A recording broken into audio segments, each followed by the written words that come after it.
মাটি কাটা চলবে না, চলবে না। কৃষকের ক্ষতিপূরণ দিতে হবে, দুষ্কৃতিকারীদের বিরুদ্ধে ডাইরেক্ট অ্যাকশন, দুষ্কৃতিকারীদের বিরুদ্ধে। এই আইনাল গং এরা কি করছে, এই বিভিন্ন এলাকায় বিশেষ করে আমাদের জামির তা হাতনি, পানিশাল, ফুলাসর, সুতকুইরা, রামচন্দ্রপুর, মানিকনগর, বাউদিপাড়া সহ যারা নেশাখোর, যারা নেশা খায়, এই সমস্ত লোক তারা জড়ো করে রাতের আধারে প্রায় 50 থেকে 80 জন লোক তারা অস্ত্রশস্ত্র দিয়ে পাহারা দিয়ে তারা এই মাটিগুলো কাটতেছে। জ্বলে গেছে, মানে 3 পাখি জমি আমার নিজের ক্ষতি হয়েছে আর এই ইট খোলার কারণে। আর এই যে হাতের দক্ষিণ চোখে অনেক জমিন মানে ফসলি 3 ফসলি জমিন হঠাৎ করে 2 দিনের মধ্যে ধান টান জ্বলে মানে নষ্ট হয়ে গেছে, উপর দিয়ে ইয়ের মতো জ্বলে গেছে ধান। আমার নিজেরই জ্বলছে ধান। আচ্ছা, আমার দাবি ওই ধানের জমিনের যে আমার ক্ষতিপূরণ, এটা আমি ক্ষতিপূরণ চাই। আচ্ছা, আমরা গিয়েছিলাম আপনাদের ওইখানে। আর ইট খোলা বিলুপ্তি মানে ইট খোলা জানি না হইতে পারে এরকম আমরা চাই। আচ্ছা, পরে আর ক্ষতিপূরণ দেয় না। তারা কি গিয়েছিল আপনার জমি পরিদর্শনে? ওরকম যায় না, আমার জমি যে আছে ওই একটু দূরে, ওইটার মধ্যে আর যায় না। এইদিকেও জমিগুলো আছে, এই জমিগুলো দিনে দিনে কমে যাচ্ছে, দিনে দিনে কমে যাচ্ছে। যদি 3 ফসলের জমি কমে যাওয়া হয়তো কৃষকের চাষাবাদ সেখানে হচ্ছে না। আমাদের তো একটু অনেক এদের সমস্যা হইতেছে। আর ইটভাটা ধোয়ার কারণে ইটভাটা ধোয়ার কারণে গাছে কোনো ফল এই জমি নষ্ট হওয়ার কারণে আমরা আমাদের কৃষকরা তাদের ফসল করতে পারতেছে না। ইউনিয়নে মাটি কাটা নিষেধাজ্ঞা থাকার পরেও এই আওয়ামী লীগের স্বৈরাচাররা আবার মাটি কাটা শুরু করছে। আমরা চাই প্রশাসনের মাধ্যমে অতি শীঘ্র এটা বন্ধ হোক এবং তাদেরকে আইনের আওতায় আনা হোক। আর এই যে কৃষি জমিতে যে যারা ধান চাষ করছে, এই ইটভাটার কারণে এগুলা পুরা শেষ হয়ে যাইতেছে।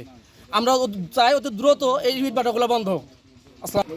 সংক্ষেপে আলোচনা রাখবেন আমাদের জামিরতা ইউনিয়নের 6 নং ওয়ার্ডের সম্মানিত মেম্বার জনাব। তারা উপস্থিত জামিরতা ইউনিয়নের দুঃখী মেহনতি কৃষক ও রাজনীতি ব্যক্তিবর্গ, আমি একটা কথাই বলতে চাই, খুব কষ্টের সাথে, খুব দুঃখের সাথে, কষ্টের সাথে, খুব দুঃখের সাথে বলতে চাই, যে জমিনের ফসল দিয়ে কৃষক বাঁচে, যে জমিনের ফসল দিয়ে দেশ বাঁচে, জাতি বাঁচে, বারবার কথাটা বলার পরও উপরস্থ কর্মকর্তারা আমাদের কথা, কৃষকের কথা কিছুই শুনতেছে না।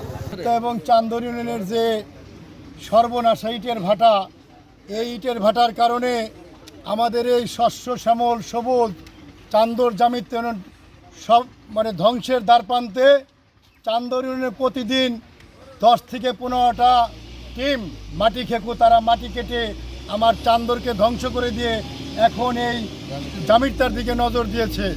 আমি প্রশাসনের ব্যর্থতা, বিশেষ করে সিংগারী উপজেলা পরিষদ এবং এসিল্যান্ড এবং মানিকগঞ্জ এই পরিবেশ অধিদপ্তর, আমি বলবো সবচেয়ে দুর্নীতিবাজ এই পরিবেশ অধিদপ্তর।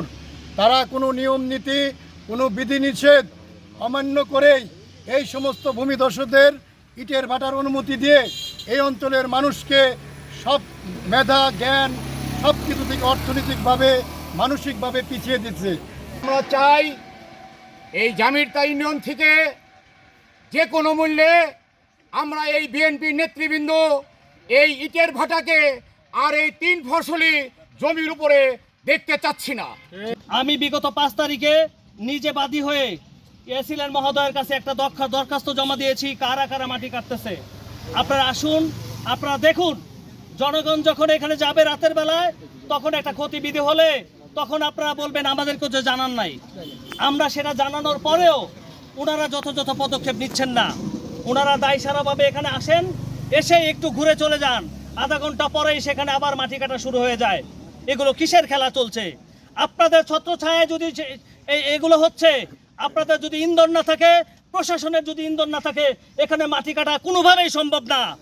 এখানে সরকারিভাবে জারিকৃত যে 3 ফসলি জায়গাতে কোনো মাটি কাটা যাবে না, 3 ফসলি জায়গাতে কোনো ইটভাটা স্থাপন করা যাবে না, সেগুলো তো আছেই।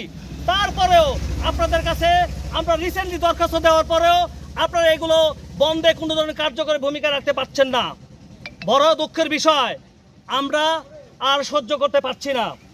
গত 1 তারিখ থেকে আজকে 9 তারিখ লাগাতারভাবে তারা মাটি কেটে যাচ্ছে। তারা বিদর্পে বিভিন্ন জায়গায় বলতেছে তোমরা মাটি কাটা বন্ধ করতে পারলে না। তারা এই সমস্ত কথা বলছে, তারা বিএনপির বিভিন্ন নেতৃবৃন্দর নাম বলছে। এগুলো কি আমাদের কতিপয় পথভ্রষ্ট বিএনপি নামদারি যারা আছেন তারা সতর্ক হয়ে যান। আজকের এই মানববন্ধনই শেষ মানববন্ধন নয়, আমরা দুর্বার আন্দোলন গড়ে তুলব ইনশাল্লাহ ভবিষ্যতে। যে কোনো পরিস্থিতির জন্য আমরা প্রস্তুত। এই জামিরতা ইউনিয়নের জনগণ, সাধারণ কৃষক তারা এখন আর বসে থাকবে না, তারা ফুঁসে উঠবে। জামিরতা ইউনিয়নের বিভিন্ন নেতৃবৃন্দ এখানে দেখতে পাচ্ছেন, তারা এখানে উপস্থিত। আপনারা কাদের নাম ভাঙিয়ে এই মাটির ব্যবসা চালিয়ে যাচ্ছেন আমাদের বোধগম্য হচ্ছে না। এখানে একটা নেতৃবৃন্দ এই মাটি কাটার সাথে যুক্ত নয়, তাহলে আপনারা কাদের নাম ভাঙিয়ে চলছেন? মানুষকে ভয় দেখাচ্ছেন। জুজুর ভয়, এখন আর আমরা ভয়ে ভীত নয়। আমরা ডিসি মহোদয় সহ শুরু করে এসিল্যান্ড মহোদয়, টেওনো মহোদয় থেকে শুরু করে সবার দৃষ্টি আকর্ষণ করছি, আপনারা অনতিবিলম্বে এই 3 ফসলি জায়গা থেকে মাটি কাটা বন্ধে কার্যকর পদক্ষেপ গ্রহণ করুন, নয়তো আপনাদের বিপক্ষেও আমাদের মুখ খুলতে হবে। আপনাদের ওখানে শুধুমাত্র মাটি ব্যবসায়ীদেরকেই দেখা যায়, তারা আপনাদেরকে বিভিন্নভাবে বিভিন্ন কথা বলে, সেগুলো আমরা বলতে চেষ্টা করলে আমাদেরকে বলেন। আমি ব্যক্তিগতভাবে বলতে চাই, ওই দিন রাত 11টার সময় এসেই এসিল্যান্ড মহোদয় আমাকে ডেকেছে, আমি একা এসেছি। উনি আমার সম্পর্কে জিজ্ঞেস করে, আমি ওনাকে বলেছি এখানে মাটি কাটা হচ্ছে, উনি বলে স্পট তো খুঁজে পাচ্ছি না। আপনি স্পট কিভাবে খুঁজে পাবেন বলেন? আপনাদের এখানে আসার যে সংবাদটা সেটা আমি জানি না, ইটভাটাওয়ালা কর্তৃপক্ষ কিভাবে জানে? আপনারা আসার সাথে সাথে তারা লাইট বন্ধ করে দেয়, এটা কিভাবে সম্ভব? আমি তারপরে এসেছি, আপনারা বিভিন্ন ধরনের কথা বলে আমাকে বিব্রত করার চেষ্টা করেছেন। আমাকে বলেন ইট যদি না থাকে তাহলে আপনি বাড়ি বানাবেন কিভাবে? ইট ভাটা বন্ধ করতে পারেন না? আমি তো আপনাদের জায়গাতে নাই, এখানকার কোনো জনগণ আপনাদের জায়গায় বসে নাই। এই দায়িত্বটা কার? আমরা আপনাদের কাছে উপস্থাপন করতে পারি। আমরা শোষিত হচ্ছি, আমরা নিপীড়িত হচ্ছি, আমরা সেগুলো উপস্থাপন করব। আমাদের সহযোগিতা লাগলে আমরা সেটা করছি। আপনারা আমাদেরকে আগে ইনফর্ম করেন, আমরা স্পট দেখাই দেই। 9 দিন যাবত মাটি কাটতেছে, আপনারা স্পটই এখন চিনতে পারলেন না। এগুলো কিসের ইঙ্গিত বহন করে? এগুলো বোঝার জন্য রকেট সায়েন্স পড়ার দরকার নাই, সামান্য কৃষকরা বুঝে কোথায় মাটি কাটা হচ্ছে। আপনারা গোয়েন্দা সংস্থা, আপনারা কি করেন? আপনারা গোয়েন্দা সংস্থার তথ্য কেন নিচ্ছেন না? আমার কথা হচ্ছে কি, অনতিবিলম্বে এই মাটি কাটা বন্ধ করেন। এ ধরনের এই মাটি কাটা যদি অব্যাহত চলতে থাকে, এখানে যে কোনো ধরনের অপ্রীতিকর ঘটনা ঘটলে সেগুলো দায়ভার প্রশাসনকে নিতে হবে। গত 5 তারিখে আমরা ডিসি সাহেবের কাছে, এডিসি সাহেবের কাছে এবং এসিল্যান্ডের কাছে দরখাস্ত দিয়ে আসছি। তারা বলছে যে এটার অ্যাকশন আজকে রাত্রের মধ্যে হয়ে যাবে, কিন্তু তারা আসছে, আইসা তারা কোনো জায়গার কোনো লোকজন পায় নাই, কোনো কিছু পায় নাই, তারা উল্টা কথা বলে চলে গেছে।